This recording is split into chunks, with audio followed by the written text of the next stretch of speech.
सुस्वागतम विद्यार्थी मित्रांनो. प्राध्यापक कुणाल झोटिंग, रामकृष्ण कनिष्ठ महाविद्यालय दारापूर, तालुका दर्यापूर, जिल्हा अमरावती, इयत्ता 12वीच्या सहकार विषयामधून आपणासमोर एक नवीन व्हिडिओ घेऊन येत आहे. या तिसऱ्या व्हिडिओमध्ये मी आपणा सर्वांचं स्वागत करतो. मागील प्रकरणामध्ये आपण सभासदांचा अर्थ, व्याख्या, पात्रता आणि सभासदांचे विविध जे प्रकार आहे ते प्रकार अभ्यासले होते.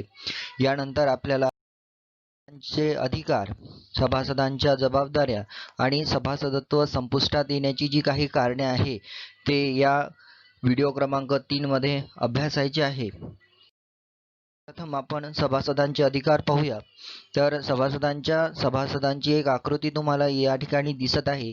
त्यामध्ये पहिला जो अधिकार आहे तो आहे भाग प्रमाणपत्र मिळवणे.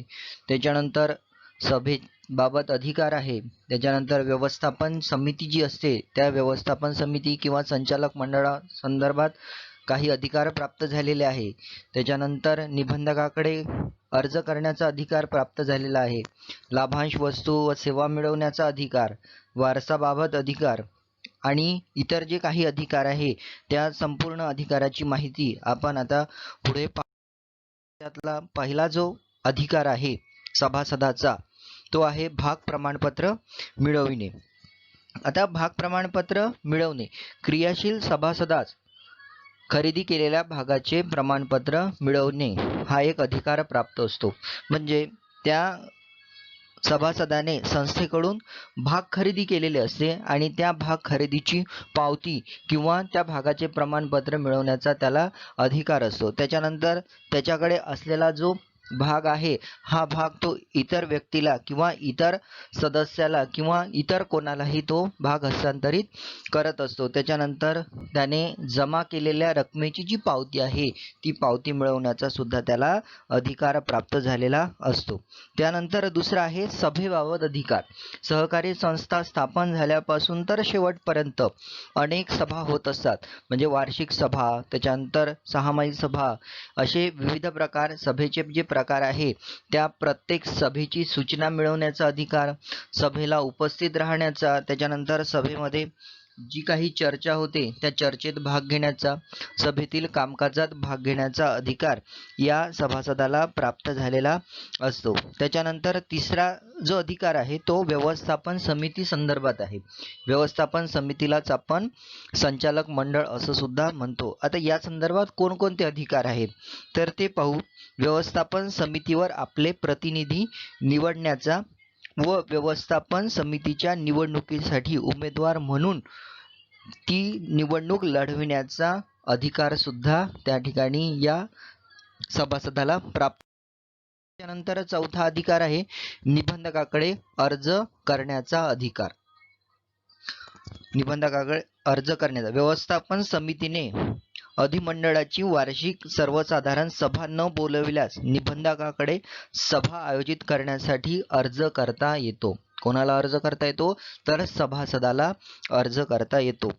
तसेच सहकारी संस्थेची चौकशी व्हावी, त्याच्यानंतर पोटनियमात काही दुरुस्ती करायची असेल तर त्या दुरुस्तीकरिता सुद्धा सभासद निबंधकाकडे अर्ज करू शकतो. अशा पद्धतीचे अधिकार त्याला या ठिकाणी प्राप्त झालेले आहेत. त्याच्यानंतर लाभांश, वस्तू व सेवा मिळवण्याचा अधिकार. जे सहकारी संस्थेच्या माध्यमातून ज्या ज्या गोष्टीचं उत्पादन होते किंवा ज्या उद्देशासाठी स्थापन झालेली आहे त्या सर्व सोयी सुविधा मिळवण्याचा अधिकार प्राप्त करून घेणे हे त्याची एक जबाबदारी किंवा अधिकार आपल्याला सांगता येईल. व्यवस्थापन समितीने जाहीर केलेला लाभांश मिळवणे, म्हणजे दरवर्षी व्यवस्थापन समिती लाभांश जाहीर करते. म्हणजे संस्थेचा एकूण नफा पाहून तो मिळवण्याचा अधिकार सुद्धा या सभासदाला प्राप्त झालेला आहे. त्याच्यानंतर आहे वारसाबाबत अधिकार. सभासदाला आपला वारस नोंदविणे अथवा वारस नावात बदल करण्याचा सुद्धा अधिकार प्राप्त. त्यानंतर सातवा आहे इतर अधिकार. आता इतर अधिकार अनेक आहे. जसे उदाहरणार्थ हिशेब पुस्तके व पत्रके तपासणे. सहकारी संस्थेमध्ये प्रत्येक गोष्टीची नोंद केली जाते. ती नोंद व्यवस्थित आहे की काही चुकीची आहे हे पाहण्याचा अधिकार सुद्धा त्या सभासदाला प्राप्त झालेल्या आहे. इतर नोंदवह्या सुद्धा असतात, त्या नोंदवह्या सुद्धा तो तपासू शकतो. त्याच्यानंतर नोंदवह्यांच्या साक्षांकित प्रती मिळवणे, म्हणजे ज्याला आपण झेरॉक्स म्हणतो, त्या झेरॉक्स मिळवणे किंवा साक्षांकित प्रती मिळवण्याचा सुद्धा अधिकार प्राप्त झालेला आहे. त्याच्यानंतर सहकारी संस्थेची उपविधी असते, ती उपविधीची प्रत पाहणे, मागील वर्षाचा संपूर्ण ताळेबंद पत्रक पाहणे, त्याच्यानंतर सहकारी संस्थेला कशा पद्धतीने नफा झालेला आहे, कशा पद्धतीने तोटा झाला आहे काय, याचे काही जे पत्रक असतात ते पत्रक सुद्धा पाहण्याचा अधिकार प्राप्त झालेला आहे.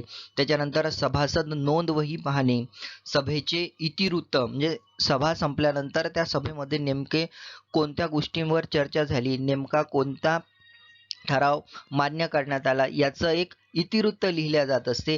ते इतिवृत्त मिळवण्याचा अधिकार सुद्धा प्राप्त झालेला आहे. त्याच्यानंतर कर्मचाऱ्यांच्या ज्या काही तक्रारी असतात त्या तक्रारीचे निवारण करणे, त्याच्यावर काही तोडगा काढणे, हा सुद्धा अधिकार प्राप्त आहे. त्याच्यानंतर कर्मचाऱ्यांचे पगार ठरवणे, असे अनेक प्रकार, अनेक अधिकार या सभासदाला प्राप्त झाले.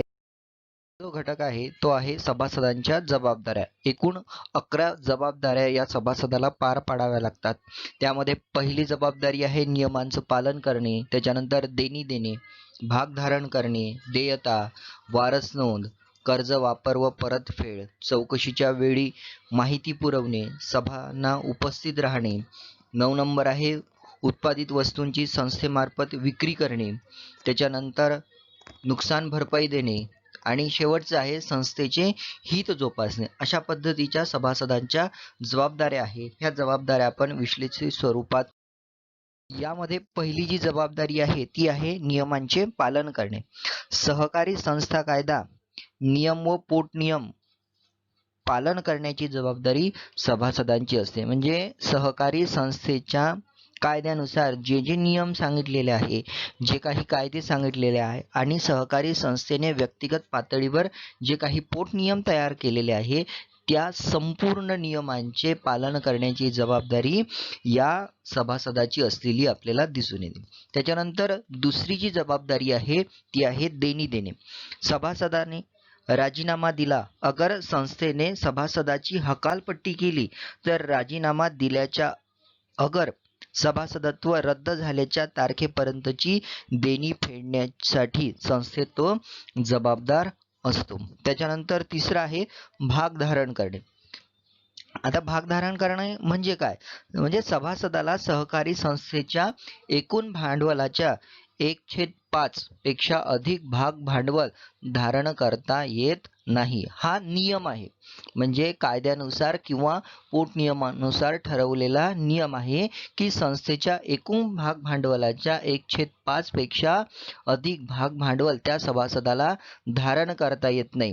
राज्य सरकार किंवा जिल्हा परिषद त्यांना हे बंधन राहत नाही. म्हणजे त्यांच्यासाठी या ठिकाणी अपवाद जर म्हटलं तर राज्य सरकार आणि जिल्हा परिषद यांना हे बंधन अपवादकारक असलेलं आपल्याला दिसून येते. त्याच्यानंतर चौथा आहे देयता. सभासदांची जबाबदारी त्याने धारण केलेल्या भागांच्या दर्शनी किमती इतकीच असते, म्हणजे त्यापेक्षा जास्त भाग तो धारण करू शकत नाही. त्याची दर्शनी किंमत किती आहे, त्याने धारण केलेले भाग किती आहे, त्याच्या माध्यमातूनच त्याची देयता आपल्याला. त्याच्यानंतर पाचवा आहे वारस नोंद. म्हणजे वारस नोंद या ठिकाणी हा महत्त्वाचा आहे. मालकी हक्क हस्तांतरणासाठी वारस नोंद अतिशय आवश्यक असले. सभासदाच्या मृत्यूनंतर सभासदाचा भाग मालकी हक्क हस्तांतर करण्यासाठी वारस नोंद आवश्यक असतात. वारसाच्या नावात त्याला कधीही बदल करता येते आणि कोणताही व्यक्ती त्याला वारस म्हणून नोंद त्या ठिकाणी तो करू शकतो. अशा पद्धतीची जबाबदारी त्याला प्राप्त झालेली असते. त्याच्यानंतर कर्ज वापर व परतफेड. ज्या कारणासाठी सभासदाने कर्ज घेतले आहे त्याच कारणासाठी ते कर्ज वापरणे अतिशय आवश्यक असते. अशा पद्धतीची जबाबदारी त्याच्यावर दिली असते. आणि त्यानंतर आहे कर्जाची नियमितपणे परतफेड करणे.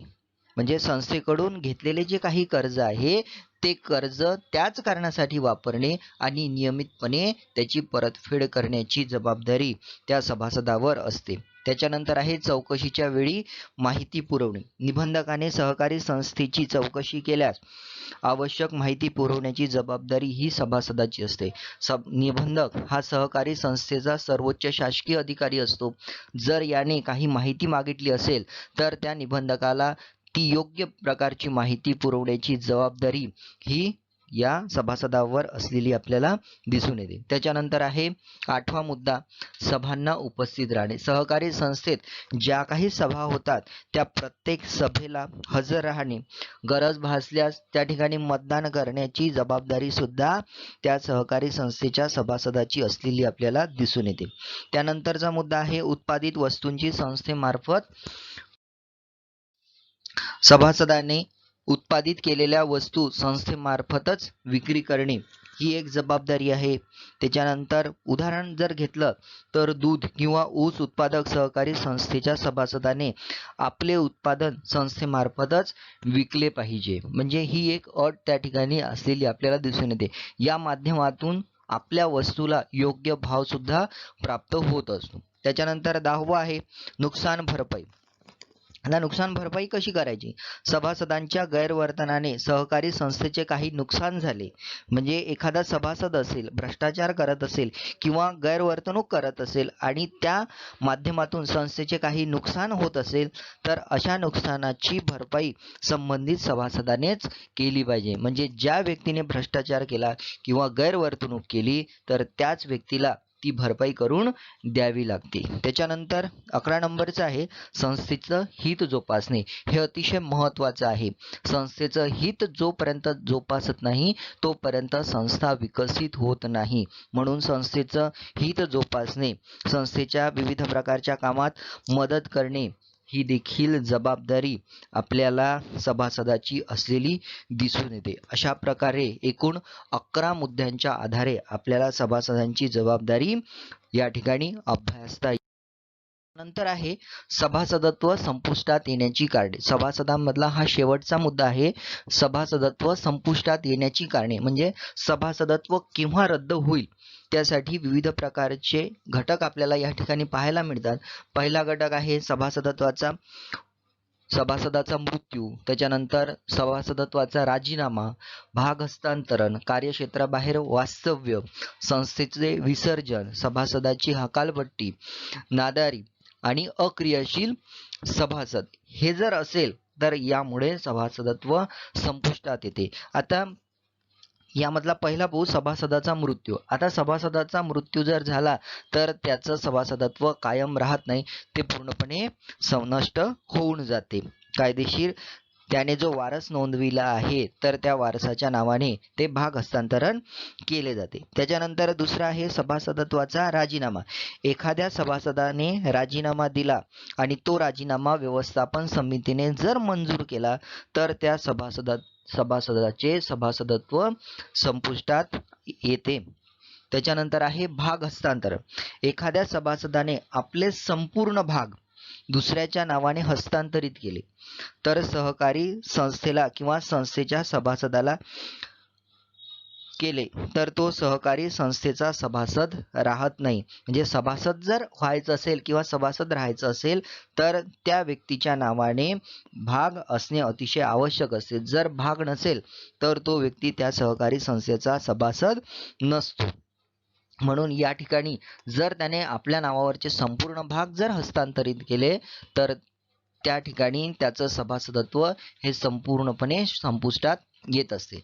त्याच्यानंतर आहे कार्यक्षेत्राबाहेर वास्तव्य. सहकारी संस्थेचं कार्यक्षेत्र ज्या ज्या ठिकाणी आहे त्या कार्यक्षेत्राच्या बाहेर जर तो व्यक्ती राहत असेल किंवा तो राहण्यासाठी गेला असेल तर त्याचं सभासदत्व त्याच ठिकाणी रद्द होते किंवा संपुष्टात येते. कारण या ठिकाणी नियम असा आहे की व्यक्तीला सभासदत्व केव्हा प्राप्त होते तर आपण पाहिलं आहे की जर व्यक्ती त्या सहकारी संस्थेच्या कार्यक्षेत्रात राहत असेल तरच त्याला प्राप्त होते. इतर कार्यक्षेत्राच्या जर बाहेर गेला तर त्याला ते सभासदत्व मिळत नाही किंवा सभासदत्व मिळून जर तो कार्यक्षेत्राच्या बाहेर जर जात असेल तर त्याचं त्या ठिकाणी सभासद सभासदत्व रद्द केले जाते. त्याच्यानंतर आहे संस्थेचे विसर्जन. आता संस्थेचे विसर्जन म्हणजे संपूर्णपणे संस्था बंद पडणे. संस्था जर बंद पडली तर त्या ठिकाणी कोणतेही सभासद अस्तित्वात राहत नाही.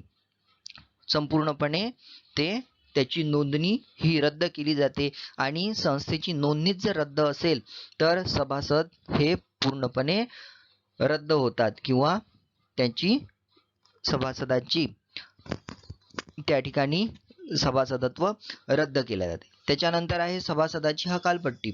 आता एखाद्या सभासदाने गैरवर्तणूक केली किंवा संस्थेच्या संदर्भात काही भ्रष्टाचार केला तर त्याच्यावर आरोप आला तर त्याच्यावर संस्था फसवणुकीच्या माध्यमातून किंवा दिवाळखोरीच्या माध्यमातून त्याला काही नोटीस देते आणि त्या माध्यमातून जर त्या ठिकाणी योग्य वाटलं तर त्याची हकालपट्टी सुद्धा केली जाते. त्याच्यानंतर नंतरचा मुद्दा आहे नादारी. नादारी जाहीर झाल्याने अथवा कायदेशीर तरतुदीने सभासद होण्यास पात्र न ठरल्यास सभासदत्व रद्द होते. आणि शेवटचं आहे अक्रियाशील सभासद. संस्थेने एखाद्या सभासदाचे वर्गीकरण अक्रियाशील सदस्य म्हणून केले असल्यास त्याने असे वर्गीकरण झाल्यापासून पुढील 5 वर्षात क्रियाशील सभासदाचे निकष पूर्ण न केल्यास त्याचे सभासदत्व संस्था रद्द करू शकते. मात्र तो निबंधकाकडे दाद मागू शकतो. हे आपण या ठिकाणी या अगोदर पाहिलेलं आहे. म्हणजे ह्या सर्व गोष्टी जर मान्य असेल तर त्या सभासदत्व संपुष्टात येऊ शकते. म्हणजे तो व्यक्ती त्या सहकारी संस्थेचा सभासद राहत नाही. हे या ठिकाणी आपल्याला पाहता. तुर्तास या ठिकाणी मी थांबतो आहे. पुढील व्हिडिओ घेऊन आपणासमोर निश्चितच उपस्थित होईल. तोपर्यंत आपणा सर्वांचे धन्यवाद.